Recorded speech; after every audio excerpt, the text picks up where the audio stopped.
Hello! Hi guys, welcome back to my channel. Today I'm going to be filming a really exciting video, and that is my horse hunt and the story of how I got Spike. I have never, I don't think, sat down and done like a story time kind of video before, so yeah, I'm really excited to do this and to share this with you, and hopefully you guys will like it. I do get a few questions about Spike, so hopefully this will answer some of those for you, and if you have any afterwards, as always, feel free to either leave them down below or you can send them to me at my brand new Ask channel. Ooh, which will be linked down below, as my social media channels always are. So 5 years ago in April, I was living on a 120 acre property on the mid-north coast of New South Wales in Australia, and I had two horses. I had a Australian stock horse mare named Chance and a thoroughbred gelding named Eclipse. And one night, these two horses, who were beautiful horses, separately they were fantastic horses, but for some reason when you put them together they were absolute trouble. They just got into so much mischief. They were literally like children. So anyway, they were paddocked together, and one night we went out, we fed them their hard feed dinner, went to bed, everything was fine, got up the next morning and they were missing. Completely gone. It turned out that they had pushed down a fence overnight and decided that they would escape and run away together. And yeah, so they did that. We found out, I think it was like that afternoon or the next morning or something, that they had been impounded by the council and were in like a holding yard. So we ended up having to pay like impound fees to get them back.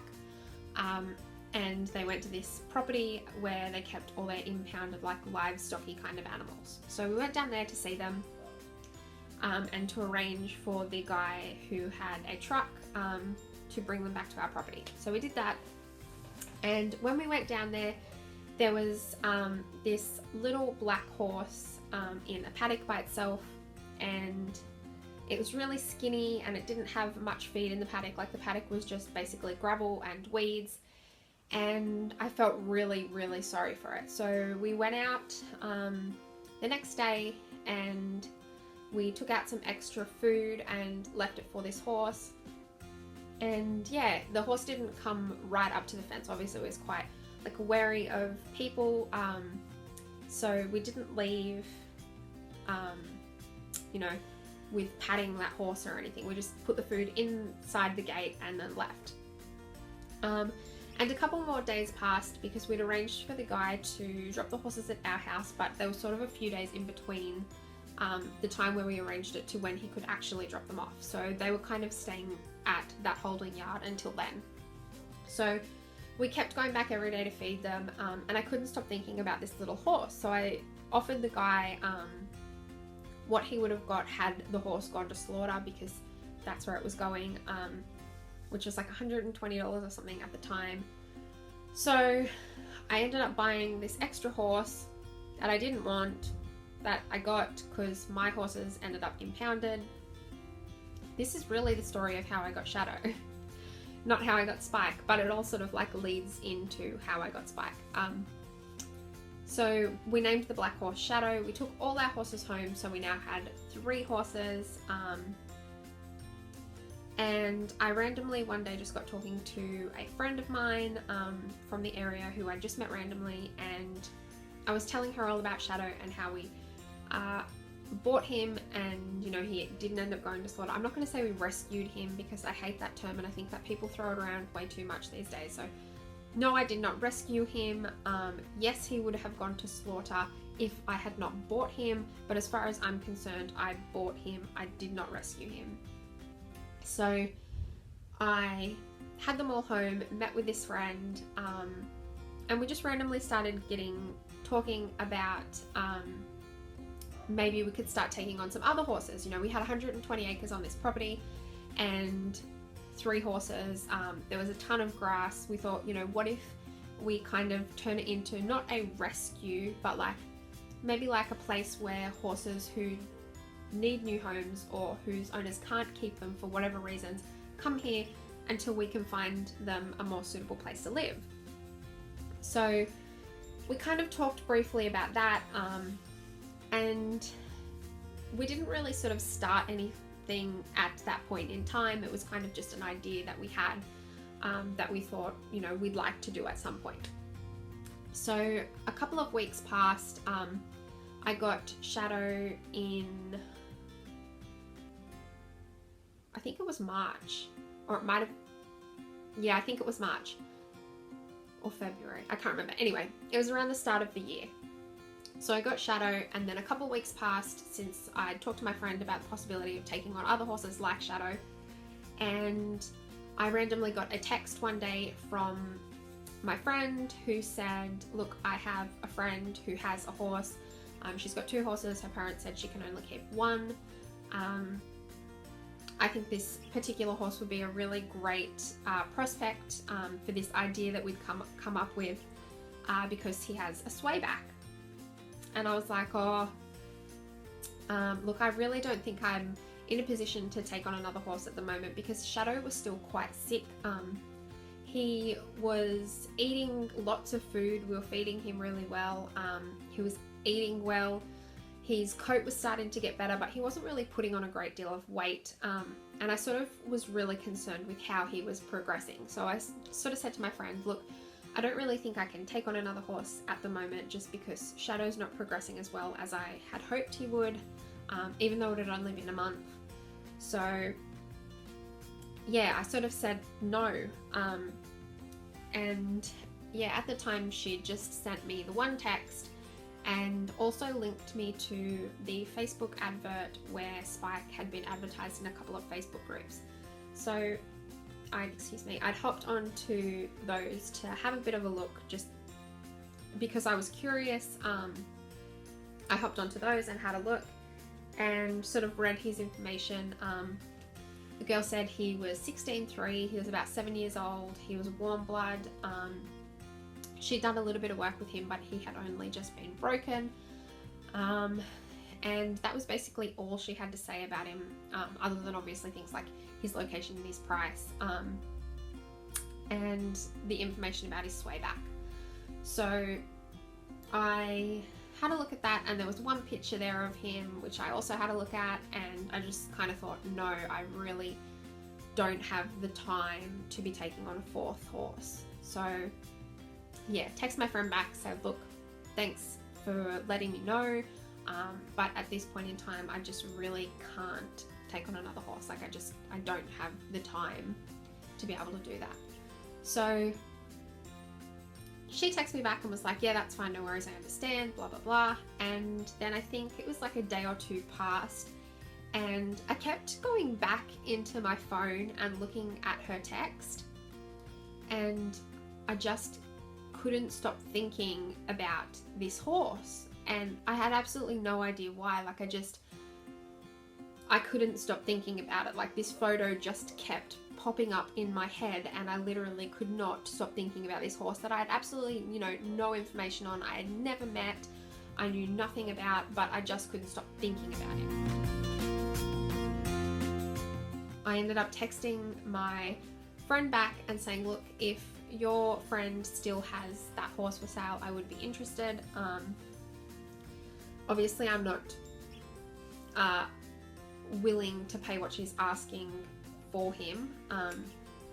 That's something we'd have to negotiate. I'm not going to go into that because that's just not really relevant to the story, but it kind of forms part of how I got him. So anyway, our mutual friend, my friend, texted her friend and said to her, do you still have the horse for sale? She came back and said yes. She said yes to me. And she put us in touch, and I think it was probably 3, maybe 2, I can't remember, it was a while ago, it was like 5 years ago, days later that I got Spike delivered to my house. So I yeah, I ended up buying him when I had originally had no intention of buying him whatsoever. And that really just came down to that I just kind of felt, and I can't explain it in any other way, but I just kind of felt in myself that I was supposed to own him. And I know that probably sounds ridiculous, but that's just how it felt. Like, I just thought, if I can't stop thinking about this horse and I've never met him before, then maybe this is supposed to be. Maybe I'm supposed to buy him. And I know that's not the conventional way to buy a horse. I certainly don't recommend it to anyone. I'm very lucky that it worked out for me and that he's ended up being an absolutely fantastic partner for me. But no, I do not recommend that anyone buy a horse sight unseen over the internet at all. It just so happens that this was sort of a unique situation in the fact that I had just taken on a horse that was going to be slaughtered, and an opportunity came up to take another horse who needed a home, and you know, those kind of situations just meshed well together. Had I actually been actively looking to buy a horse at the time, yes, I would have been going out and riding different horses and trialing different horses and seeing what was out there and really finding out what would fit me and my situation. But as I said, I was not in the market to buy another horse. I originally was happy with the two I had. I didn't want even a third, yet I somehow ended up with 4. So I guess what I'm trying to stress is that this is the story of how I found Spike. It's completely unconventional. I wouldn't recommend it. You know, I would sit here and preach to you guys and 100% say that if you are looking to buy a horse, that you go out and trial horses and find what is suitable for you. Don't buy sight unseen. Yes, it does work out, and there are situations like mine where it does go well for the person and the horse involved, but more often than not, you hear of the stories where it doesn't. But yeah, I guess in my situation and for what happened with me, I just kind of felt like that was the way it was supposed to be and that I was supposed to have him. And you know, I didn't have any expectations of things I wanted to do with him. You know, I wasn't looking for a jumper, I wasn't looking for a dressage horse. I was just going with my gut and going with what my heart said and doing what I felt was right at the time. And it worked out, and that's great. And you know, I still don't have any expectations of what he could or couldn't do. You know, I'm just looking to educate people about his condition and to show people that horses like him can still lead, you know, normal ridden lives, and they do it successfully. And I just want to get the best out of him that I possibly can, and I don't want to set, you know, really high expectations of you know, getting to Grand Prix level dressage or you know, Grand Prix show jumping level or whatever. I just want to do the best with him that I can and bring out the best in him, and yeah, show people that yes, he looks different, and yes, you might think that there's certain things that he can and cannot do, but for the most part, he is a completely normal horse, and yeah, and that's really it. And I kind of ranted on a little bit at the end there because it's something, you could probably tell it's something that I'm like super passionate about, thus all this hand stuff. But I feel so strongly about spreading the word about his condition, and telling people about it, and you know, showing people that he can still be a normal horse and he can still do normal things. And so I guess that we have quite a unique situation, and it worked out well for us in the end. So yeah, that is the story of how I got Spike, my unconventional, unofficial horse hunt, I suppose. And yeah, I'm sorry I waffled on a bit at the end there, but that happens when I get started. So I'm really sorry about that. If you made it to the end, you're an absolute trooper, and I love you very much. So I will see you guys in my next video.